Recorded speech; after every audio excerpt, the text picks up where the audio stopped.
All right.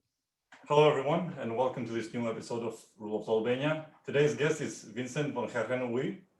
He's the co-founder of Exit News in Albania. He's a writer, a thinker, a critic on what happens in Albania, so I'm really delighted to have him. Vincent, welcome. Thanks, Albie. Thanks for having me. So, Vincent, before jumping in our topic today, tell us a little about yourself. Who is Vincent? Why did Vincent engage in Albania?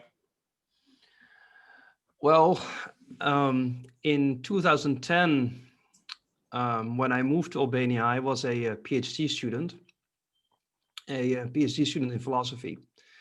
And I was not very rich. I'm not very rich now either. But back then I was like a student. And I went on holiday to Albania with my brother. And it was a really enjoyable holiday. And I decided that, you know, I had to write my thesis. I didn't have a lot of money. And so with the teaching that I would do in the Netherlands for like 2 months a year, I could live the entire year in Albania. So I would have enough time to write. So I moved to Albania for that reason to write my dissertation. And I had always been very much involved in the art scene back in the Netherlands. And I tried doing the same in Albania. And so like I became involved in the cultural scene, which is not very large, of course, as you know. And through the cultural scene, interested in architecture, and then more cultural politics, and finally politics, right? So different from in the Netherlands, politics in Albania is like very close. Like political developments are hotly discussed publicly everywhere. And as my Albanian got better, I became more and more involved in let's say in political discussions, and started to write about that for foreigners, because there are not that many foreigners that speak Albanian, among those that live in Albania, and of course those that live outside Albania. And that kind of worked. And so people started reading my work, and then I started to write more, and then people started reading me more. And then, they invite me on television to one of these, sometimes these kind of debate shows. And I always try to not fall into the trap of these types of screaming matches, which is difficult. And my Albanian is not good enough to participate in these types of, blood sports. But I guess I rolled into it. And one of the main topics of interest of me over the last few years has been the justice reform, because I thought it provided this very small, this nice self-contained microcosm, not only of everything that's going wrong in Albanian politics, but also everything that's going wrong in terms of the EU's interaction with Albania.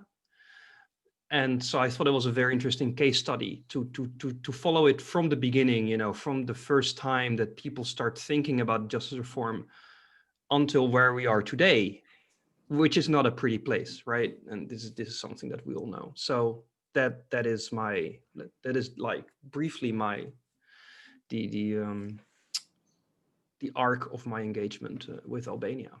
And I believe that's what led to the creation of Exit News in Albania. You're one of the co-founders. And Yeah, I we mean, both know how's the situation of the media in Albania.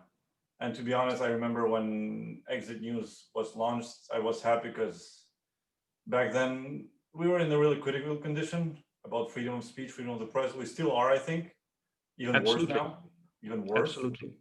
And Exit News is one of those platforms in which your voice can be heard. I've contributed a little in Exit News lately, and I've never been censored. Censored is a big word, but I've never been criticized about my writings. Nothing has been changed from the essence of my writings, and it's a really good thing because there's other media in Albania that don't offer that. So how, again, for the listeners, how did Exit News come up? Well, I must say that although I'm a co-founder, this was very much a project that was set up by Neriton Seamini, and he, I mean, he has been. I mean, I'm not here for to tell his biography. I'm sure he can do that himself. But he at some point invited me. This was during the elections, the municipal elections of 2013, I Oh, 13 think. were the parliamentary elections. So then it was the ones after that. So 15 it must have been then. So in 15, there was this outside candidate, George Boyajiu, and Neriton had been involved in his campaign up to the moment that Boyajiu thought that he could do it all by himself. Neriton left, and so it was like, it was a bit of this, you know, this disappointment in the fact that, you know, you have an independent candidate that maybe could pull off that, you know, could break in between the two-party system, but then start to exhibit exactly the same, you know, mistakes that the two main parties make. And so he had started, Neriton had started this like kind of weekly reading group, this brainstorm, like what to do next, like how do we recuperate, how do we regroup. And he invited me to one of these meetings after reading one of my pieces. I forgot what it was. It was probably like, it may have been like on the extension of the boulevard or something. I think it was one of those pieces. Yeah. Like, you know, there was this project to extend the boulevard, which was started under Basha, and then it was blocked by Rama, and so on. Then Veliai came, and he reopened the whole thing as if it was his. I mean, it was this whole thing. And so Neriton invited me to come and talk, you know, about this piece and about, you know, my thoughts on politics in Tirana and Albania. And we became friends. And so he told me, hey, listen, I am starting up this exit. Do you wanna write for me? And I said yes. And so I started to write for him. And he started translating my work to Albanian, which I thought was very important because I speak Albanian, but writing for me is just easier in English. So I usually write in English and then it's translated to Albanian. And yeah, we just started to brainstorm about what Exit could be and become and grow slowly. And actually only recently, I think, it's really been flourishing. And this has been great because It's I the remember first how we media, began. I think it's the first platform in the Balkans to open up everything they own and everything, being transparent. Yeah, They went through a it transparency program, which is amazing. followed all kinds of, like disclosure standards, and we are the first ones that are certified, I think, by this European Media Freedom Agency or something. Of course, now that I live back in the Netherlands again, like I am not as close as I used to be to the daily business, but I still write for them, and I'm very proud of what it has become, and the little part that I was able to contribute to it, because of course managing a press like that, on a daily basis is an enormous amount of work, and I don't know when Neriton sleeps. It's quite incredible because the pressures, and I've seen this firsthand, the pressures were enormous. So the fact that you were not censored or that I was never censored doesn't mean that we didn't get the phone calls. Exactly. Right? It simply meant that Neriton basically refused to give in. At also, I mean, we as a result, we hardly had any money for a very long time because we had no sponsors. Nobody wanted to fund us. No advertisers ever wanted to come because we refused to censor ourselves and to censor our staff. And yeah, that has been very difficult for a very long time. I'm sure it still is. And just out of curiosity, what's behind the names Exit? Is it like an exit from I didn't. politics This is something you should ask Neritan. I didn't come up Okay. with the name.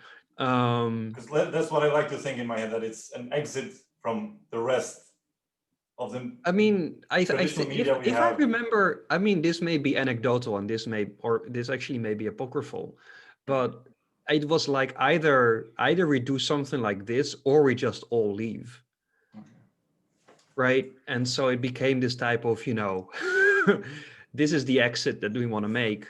Yeah. Okay, and just really briefly, you've lived there, you continue to contribute in journalism in Albania. How difficult it is to be a journalist in Albania, especially now, the past 7 to 8 years? It is very difficult. I mean, and I must preface this with the fact that because I was a foreigner, it was much easier for me.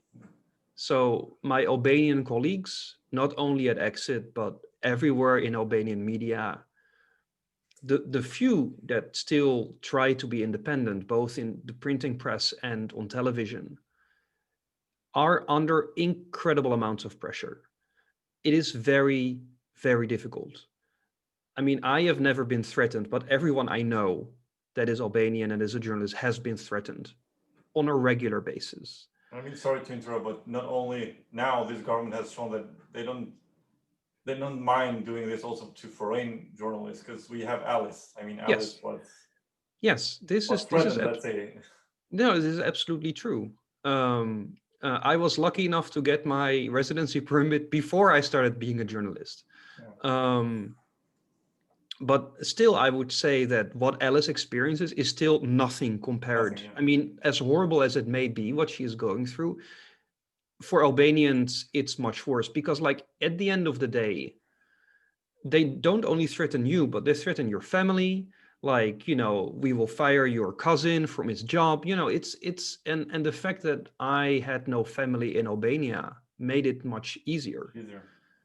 Because, like, okay, you can threaten me, but with what? I mean, I'm self-sustained. I make my own money. I'm not dependent on a government job. I don't have any family members in a government job. So, I mean, the worst thing you can do is remove my residency permit, and that's exactly what they did. Try to do with Alice, and fortunately, she was able to fight this in court. Vincent, now let's get into the fun part. Let's talk a little about the justice reform.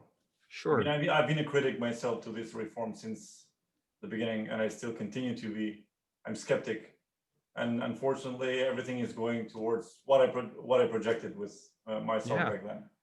And wanted to start first with I talked about this like 3 years ago, and I also talked to my professors here, actually, who were involved in the process in Albania, some of them, and they don't admit it, but they say indirectly that yes, we could have done better, of course, especially on some issues. And I think at the same time with the justice reform, we should have implemented an education reform, especially in the legal education, because that's my concern. Like, we're removing all these judges, prosecutors, police, but who's gonna replace them? I mean, it's the same people with the same legal education. Yeah. And look where we are now. We have no constitutional court, no high court. We're risking to have no appeals court. The first instance court is stocked with cases. And look, yes, we don't have people. And even if we get to have people, they're not prepared. Even me, myself, I graduated with high honors on law in Albania, but to be honest, I don't consider myself ready to be a judge or a prosecutor in Albania.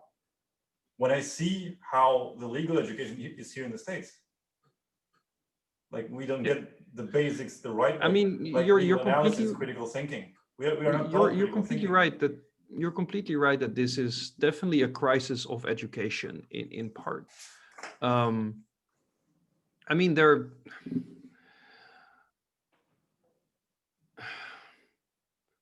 this is so difficult, right? Because I would say that an educational reform is not only needed in terms of, like, we need more judges, but in so many other ways for Albania.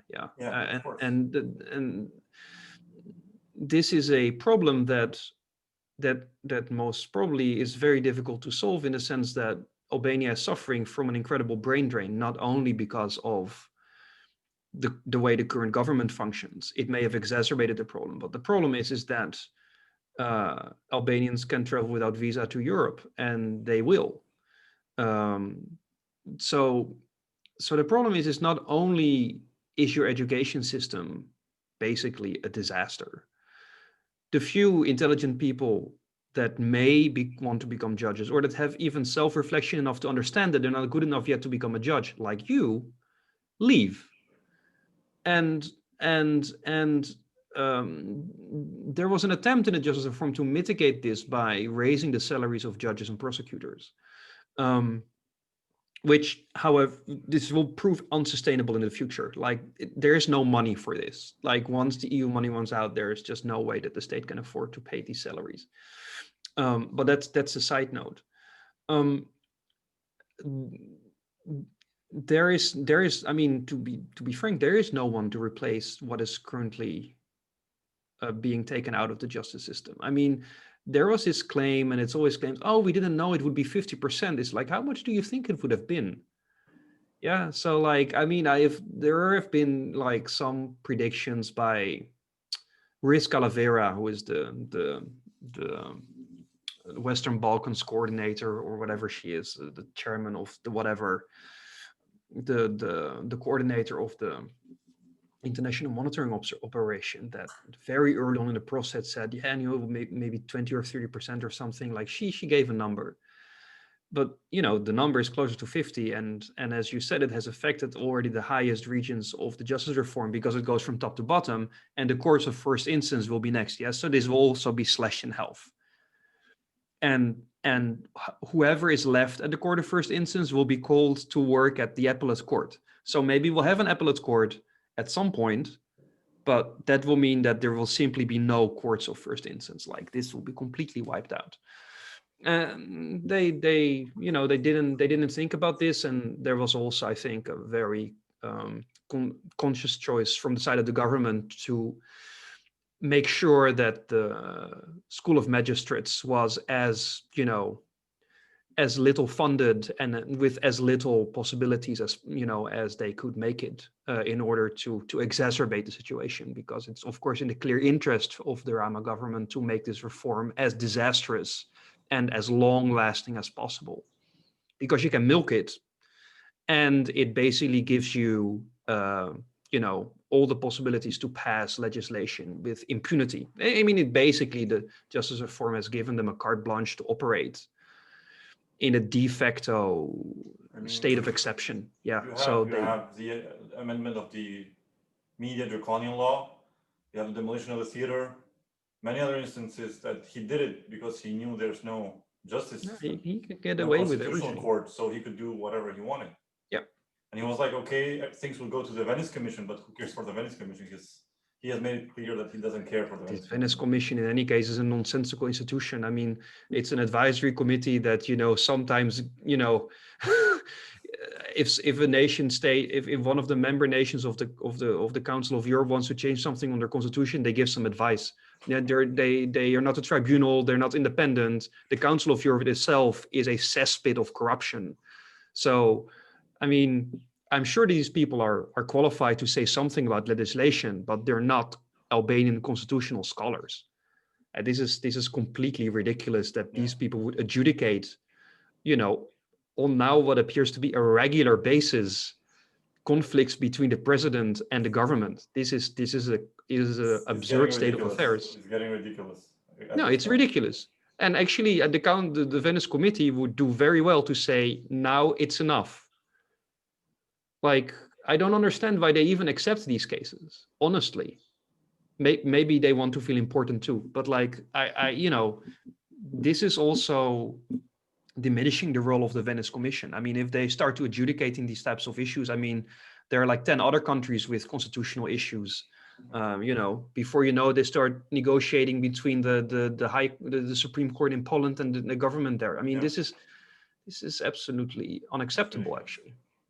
And then, Vincent, this new justice reform, it has produced 2 new bodies. Actually, it has produced 1 till now, and then we're expecting also the National Bureau of Investigation, if I'm not mistaken, the correct name? Yes. And then we have the Special Prosecutor's Office, like SPOC. And the special courts.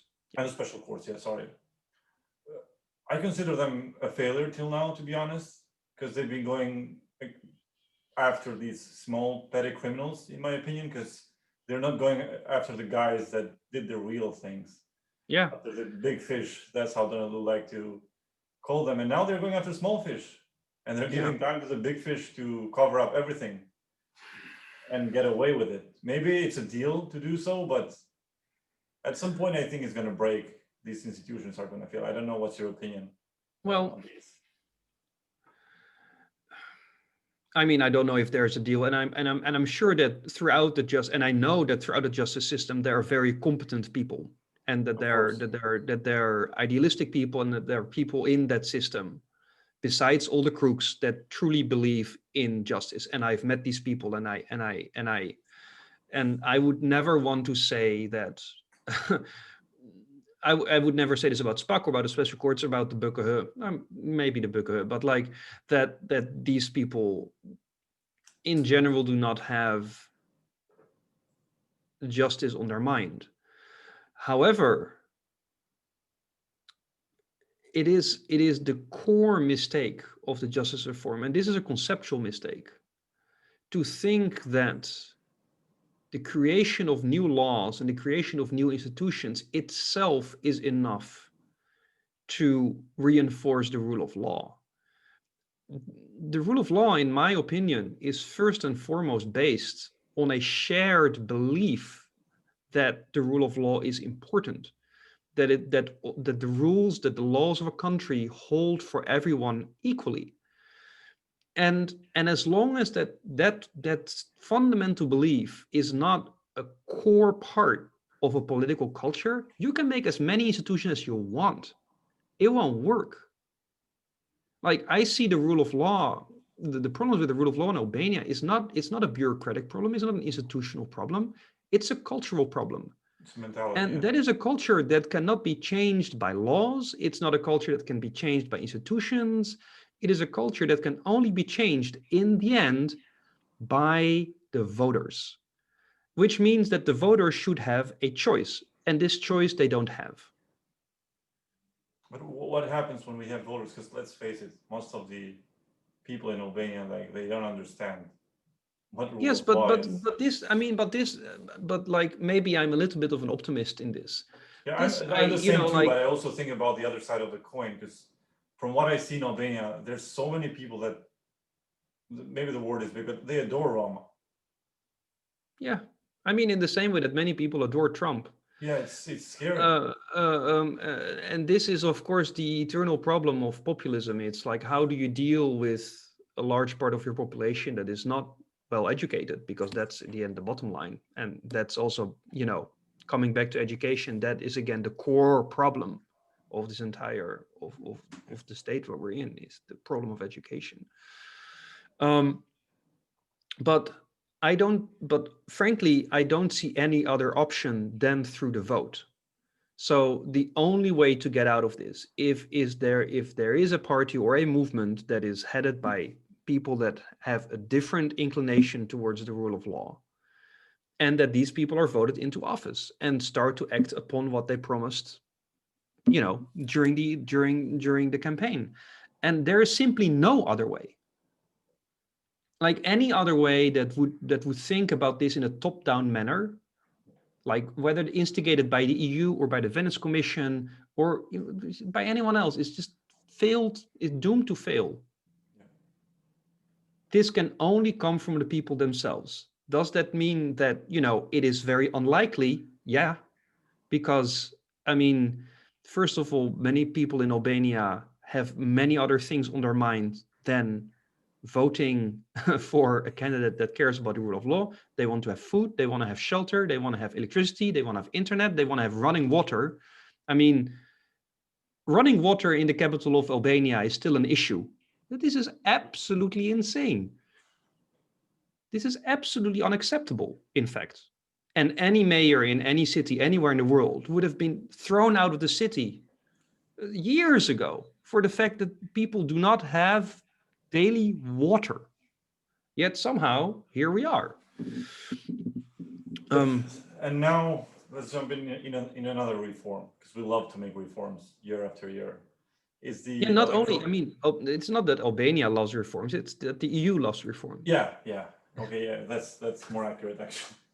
Yeah, and this is And this is again, in itself, this is another problem. yeah, I mean, this reform was again sent to the Venice Commission a couple of weeks ago by the president. It's the electoral reform. Actually, I'm happy that they sent it, but the parliament still went through with it, which we will talk a little about it later. Is it killing democracy, this reform? Oh, it's already dead. Yeah, I I know there was mean, never it's like democracy in Albania, it's for like the fall. I beating a know dead that. horse. Is it killing at least also that small percentage of hope that we had? Because the electoral I reform, think the small percentage of my hope remains unaffected by the electoral reform, in the sense that it doesn't reform very much, yeah, honestly, right? I mean, no lists are being opened. There's some shuffling around. They're making it like on the surface more difficult to politically control the Central Election Committee, which will, of course, in practice will be very easy. You know, there will not be enough budget for any of the checks and balances that are implied in the law. There will be no openness about campaign finances. So like none of this will make a single difference whether they pass it or not. It's just marginal modeling. I mean, none of the issues that were actually asked by the OSCE ODIHR report are actually addressed in this reform, maybe like 1 or 2 points or something. It's just like it doesn't fulfill any of the requirements that were set by the European Union. So they pass it, they don't pass it, whatever. they already did. It's a law now. Yeah, I They mean, did pass it. I mean, let's see what the and Venice they can Commission pass works on. anything. I mean, it's like this is also this fundamental problem with the international is that they think that this has passed with bipartisan support and it's a qualified majority. It's like, yeah, but do you understand how parliament works? They can just amend it, 6 months later, which they do. And Rama can literally change the constitution at will. I mean, parliament is a complete charade at this point. Ever since the so-called opposition left. And they complain from the sideline, and the internationals complain a bit, and everybody complains a bit, and in the end Rama just does what he can do, which is pass laws in parliament, because he can do that. And he, in fact, when he says I have a mandate to do so, he is completely right. He does have a mandate to do so. He does. I mean, if that's the truth. So I don't, right, he's saying I'm doing everything is constitutional because it's going through the parliament. We have a number of we are a state of laws right now. We don't have rule of law. We just are a state of law. But let's not forget that even communism and Nazism, they were a state of laws. They had laws. Absolutely. Everything was constitutional. Absolutely. But the internationals refuse to talk about this. They just say that parliament has the numbers, everything is okay. No, it's not okay. No, because the problem with discussing the rule of law is that it gets very theoretical very soon, right? Because it is quite an abstract and complex thing, which also makes it, I think, very, very fragile. Like when I came back from Albania to the Netherlands in 2017, I really looked at my own country with very different eyes, because what I see happening here is what I saw in Albania. It is the undermining of the rule of law. It is slower, it is more subtle, but it is the small, like, cultural things, the way that we address each other in parliament, the way that the opposition behaves toward the government, the way that the government behaves towards parliament, the way in which the government behaves towards the high council. This has nothing to do with law, nothing at all. The laws are still good. It has everything to do with like intention, behavior, an unspoken respect for institutions, and the shared care for their stability, the idea that the credibility of institutions is one of the most precious and important things, and that, you know, no debate, no conflict should ever undermine these. I mean, that's what you see in America right now, right? It's like the undermining of the credibility of institutions. Once you're there, then it's just over. You can have the best legal system in the world. But since you mentioned America, do you think this started to happen in Europe as well because of the rhetoric of the Trump administration, like towards undermining the rule of law, No, I credibility, mean, of or has course, it started before in Europe? there are knockoff effects, right? So this whole QAnon business that is now arriving in Europe, of course, is a knockoff effect from what Trump has unleashed. But Europe has its own very deep-seated issues Yeah. with political extremism, and you know, to point to Trump would be the easy way out. I mean, if you look at the way that right-wing extremism manifests itself in the Netherlands, this has nothing to do with Trump at Because all. everything, This is a everything in Europe. homegrown. This is a homegrown thing that has been in our country Okay. since the Second World War, that has been managed in different ways throughout the years, and is getting, I mean, a little basically free reign at the moment. And I'm pretty pessimistic about what it might accomplish in terms of affecting the rule of law. But that's not only their mistake, it's also the mistake of the governments of the The last government. 12 years, at least, if not 20 years. And coming back from Albania, I saw that much clearer, that these are very small steps, but they cannot be taken back.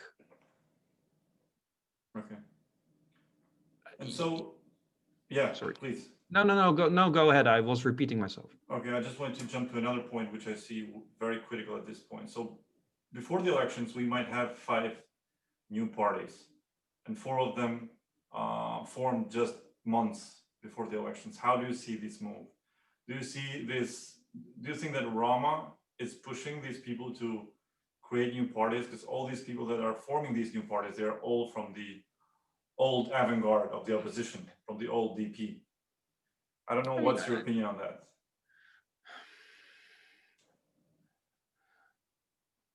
again, like I always try to avoid um,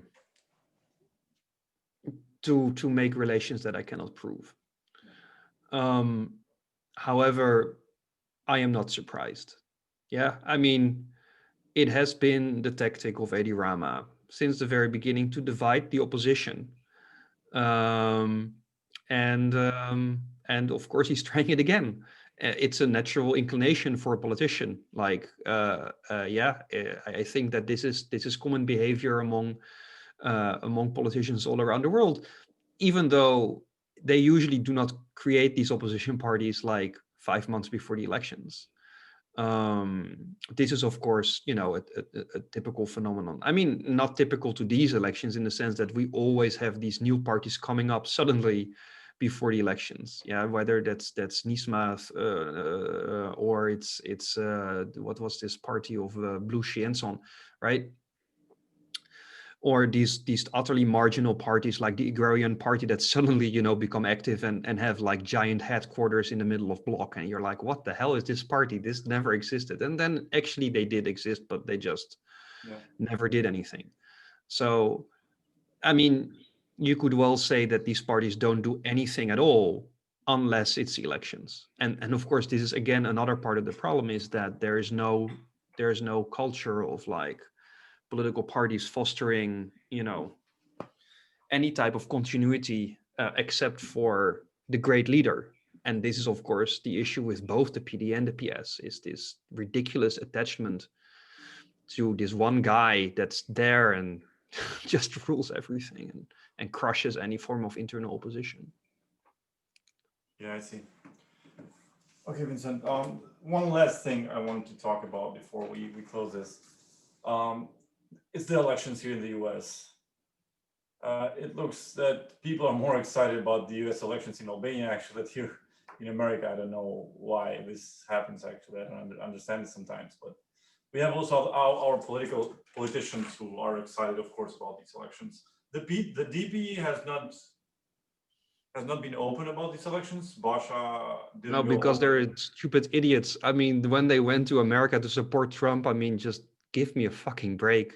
I mean, I full disclosure, I loathe the current president of the United States. I do not like the one that's probably coming, but Same. at least it's not a fucking wannabe autocrat.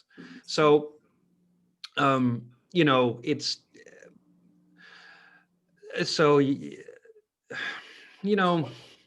What do you think? I mean, we have Rama, who I think he wants to look like he wants Biden to win, but on the other side, I think that he wishes Trump wins because he has been so comfortable the past 5 years of the Trump administration.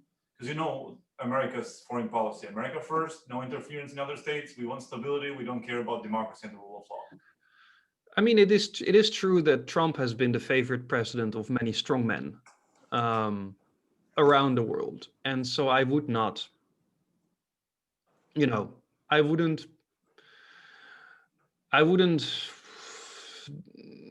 discount the possibility that Rama is happy with Trump, and especially the foreign policy instituted under Trump.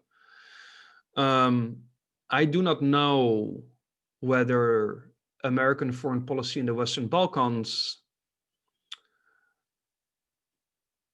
No, this is not true. Probably it's probably true that American foreign policy in the Western Balkans will be significantly different under a Biden regime. Right. But I don't know exactly what the calculus would be for Rama and Albania, because as far as I see it, that policy is mainly tailored towards Serbia and Kosovo. Yeah. In terms of like Russian influence, like the Chinese Belt and Road Initiative and so on, right? So I think it's much more focused on Serbia. I think that whichever American government will be installed, it will be pro-Albania, in the sense that Albania is kind of a given. Like I don't know what the popularity of the United States is in Albania, but it's high no matter what Really high, president right? there is. Really It's high. ridiculously high. So I suppose that people in Kosovo have much more to gain from a change in presidency than Albania or even Rama. I mean, yeah, maybe it will be a bit more proactive. Maybe the U.S. ambassador in Albania will be more vocal about a justice reform, or will be more vocal about certain human rights violations. But does he really care?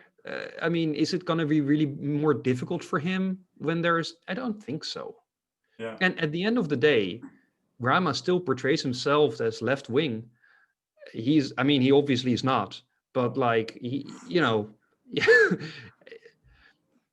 can obviously claim that, Biden is a kindred spirit, and and he will rehash this video clip from him like bashing Trump that I'm sure you remember from like before the elections when he was with Anderson Cooper. So, I understand. whoever wins, I think he's happy. I understand. Yeah. Vincent, I really thank you for accepting to be on Rule of Law Albania. I really appreciate it. I mean, I used to read, I continue to read your writings. I love them. I love the way you think. I love the fact that you don't care about any threats. You said you haven't gotten any yet. Hopefully you won't, but we need a free voice like yours in Albania. Thank you so much. Well, thank you, Albi, for inviting me, and thank you for having this podcast, because I mean it is important, not only in Albania but especially outside Albania, that more people understand the complexities of the way in which let's say the internationals or the West or the EU or whatever you want to call it interacts with states like Albania, and how enormously complex those interactions are, and how very often good intentions lead to incredibly bad results without anyone wanting to take the blame or even to learn from their mistakes, right? I mean, I will, the day that any of these EU bureaucrats apologizes for the gigantic mess they made, I'll eat my shoe, as they say. Thank you, Vincent. Right, Albi, have a good one.